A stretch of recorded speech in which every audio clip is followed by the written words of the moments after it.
অবশেষে পুলিশের জালে নৈহাটির বিতর্কিত প্রাক্তন তৃণমূল বিধায়ক সনদ দে। গভীর রাতে গোপন ডেরায় হানা দিয়ে পাকড়াও করল পুলিশ।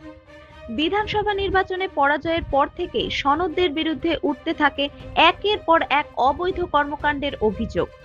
দীর্ঘদিন ধরে পুলিশের চোখে ধুলো দিয়ে গা ঢাকা দিয়েছিলেন তিনি। এর আগে তার বাড়ি, ফ্ল্যাট ও ওষুধের দোকানে একাধিকবার হানা দিলেও খালি হাতে ফিরতে হয়েছিল পুলিশকে। অবশেষে মিলল সাফল্য। গোপন সূত্রে খবর পেয়ে দত্তপুকুর এলাকার একটি বাড়িতে গভীর রাতে হানা দেয় পুলিশ, আর সেখান থেকেই গ্রেপ্তার করা হয় প্রাক্তন এই তৃণমূল নেতাকে। আজ ভোরে কড়া নিরাপত্তা বেষ্টনীতে তাকে নিয়ে আসা হয় নৈহাটি থানায়। সনদদের গ্রেপ্তারির খবর চাউর হতেই উত্তপ্ত হয়ে ওঠে নৈহাটি থানা চত্বর। ভিড় জমান ক্ষুব্ধ স্থানীয় বাসিন্দা ও বিজেপি সমর্থকরা।